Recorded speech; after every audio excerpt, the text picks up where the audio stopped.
Hi everybody, this is Amanda. I wanted to come to you this wonderful, beautiful Friday and give you a little bit of tips, if I can, on some things that I have been making notes on, different things that I wanted to chat with everybody about, some do's and don'ts with your doTERRA business in particular.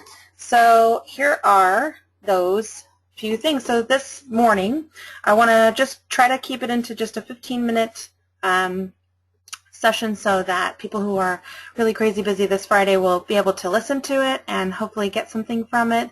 But I'm also not going to take up a ton of your time today. So with that, let's go ahead and get started with the first do. And that is to share with everyone. These are things that we want to do with everyone. So you never know who might be interested in the product. You never know who might be interested in the business. Don't prejudge just because you think, oh, well, this person's really health conscious. They definitely want to be in this. And that person, they don't really care about their health, or it doesn't look like they do, so they wouldn't be interested. But don't prejudge. You just never know, okay? So the other thing is create genuine relationships. Don't just go in after the kill. Like, just don't go in trying to sell them doTERRA or trying to get them to change their lives. Actually create a genuine relationship with people. I love that Dave Sterling, who is the founder of doTERRA, he likes to say that doTERRA is a business about relationships wrapped up in essential oils, and that's so true.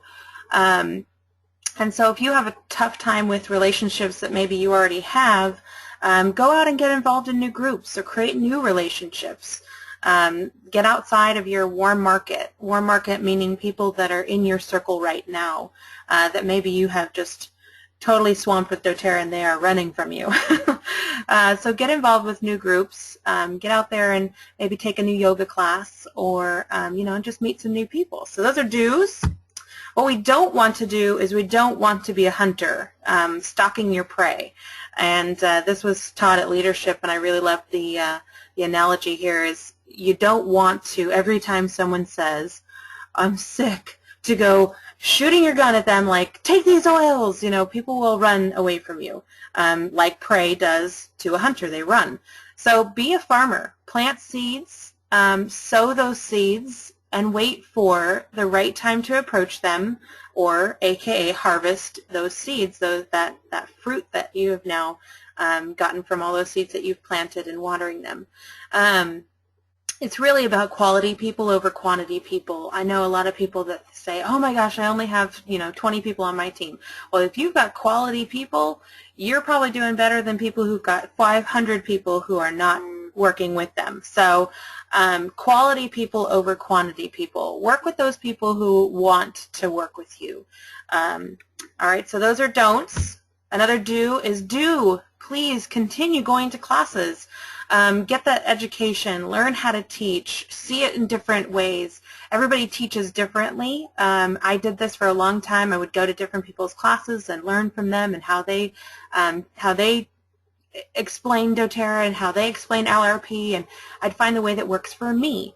Get connected and invite others to a class that you're not hosting, and that actually will sometimes make that new person feel welcome, like you're going to come and you're going to hold their hand, you're going to sit there with them, rather than being in front of the class while you've got your friend there who would rather be somewhere else. And it shows a sense of community that we have in doTERRA when you're attending someone else's class, that, my friend is having a class, come with me.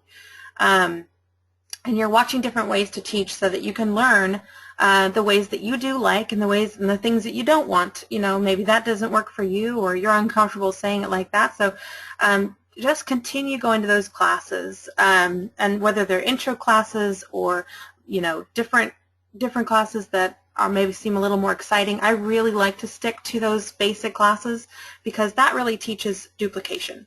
I want someone to come to my class and say, wow, that was really fun. I could do this. I don't want someone to go, wow, that was really fun. You put a lot of effort and time and money into this class. I probably could never do this. So try to keep them basic. All right, don't. This is huge. I've seen this in the last 2 years that I've been doing this, and it makes me cringe. Do not be a user. Don't attend everyone's classes and not offer to help with raffle items or class supplies.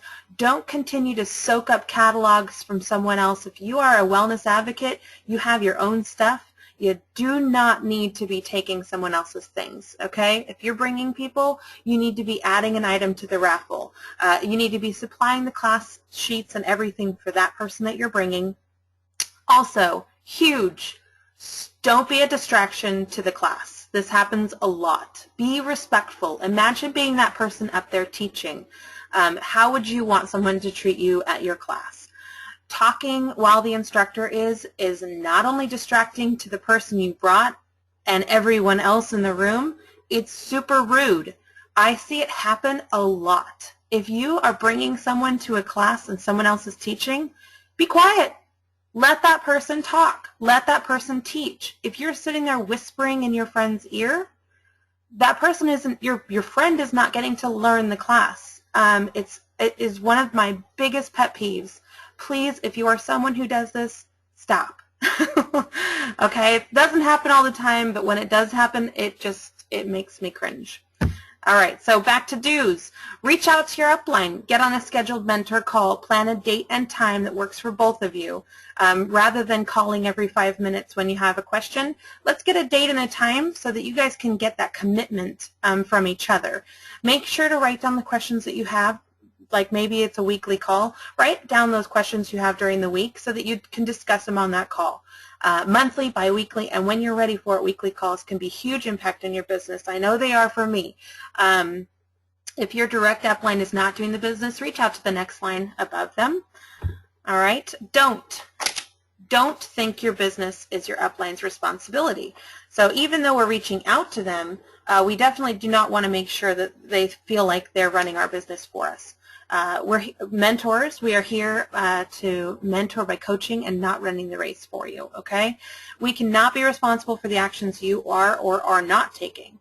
If you're mentoring, make sure that you're both aware of each other's expectations for the mentoring session. If you don't let your mentor know that you are really not interested in pushing more than 5 hours a week, and your mentor thinks that you're running this race at 20 hours a week, you guys need to be on the same page so that there's no animosity there or resentment. So everybody can mentor and the expectations are all lined up.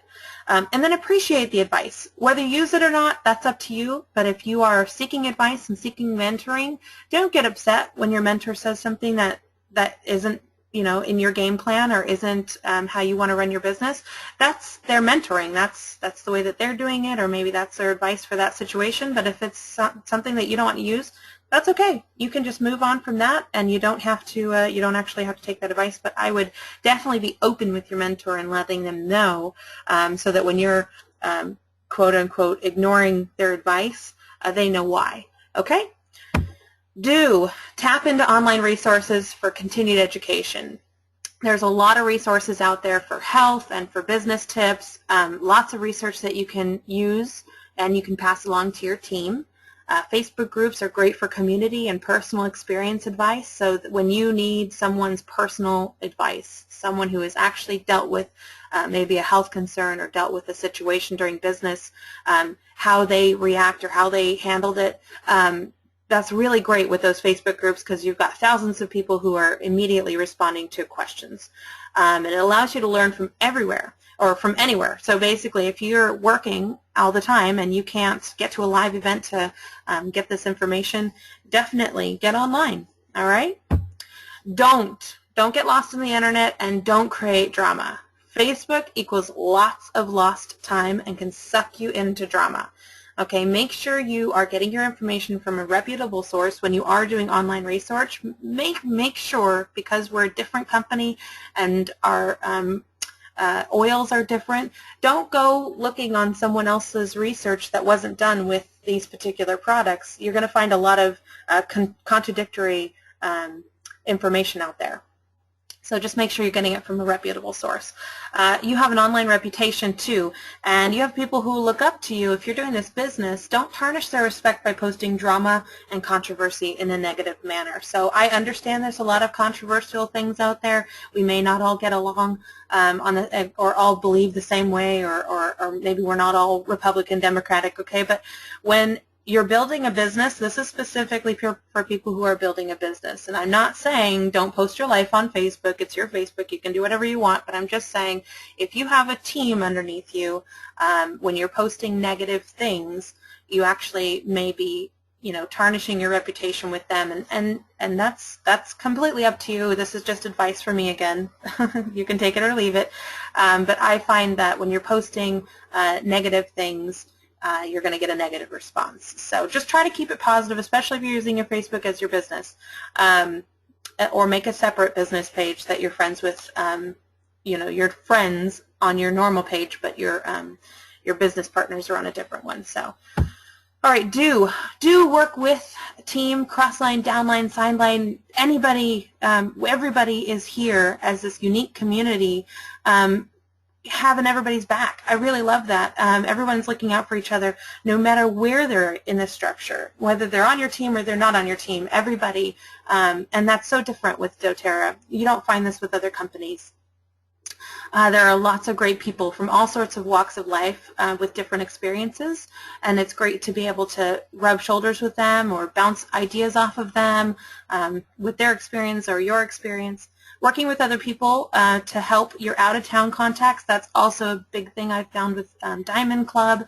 And even outside of Diamond Club, we have a lot of people who are willing to go above and beyond to help with those out-of-town contacts that you can't get to.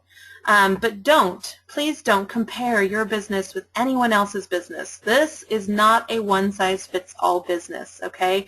Everybody is moving at different speeds and for different reasons. It's not a race. Build what you want with your business, not what someone else has. And then find your passion. This would be like my biggest tip for you. Find your passion, find your niche, find what works and drives you, and run with that. Find those people that want to run with you and run with those. But please don't compare. I know there's a lot of people, and because this business doesn't hold you back with your upline, you may be under someone who is at a lower rank than you, or maybe you're above someone who's at a higher rank than you, and you might feel discouraged because they're, maybe they're moving faster. Please don't. It's everybody's own race, everybody's own journey, and then again, enjoy the journey. Enjoy that run to diamond, whether it's a slow jog or it's a sprint.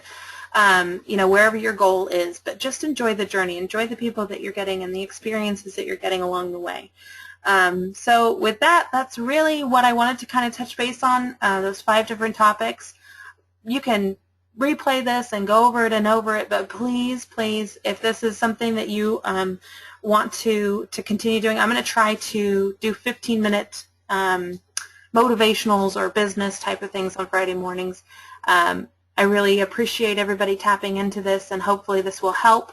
If there's things that you would like me to touch base on, send me a message, and I will try to bring that into the next segment. If you have suggestions, I'm open to them. All right, everybody have a wonderful day. Enjoy the sunshine or rain, whatever you have, wherever you are, and share your passion. Okay, I'll talk to you guys next week.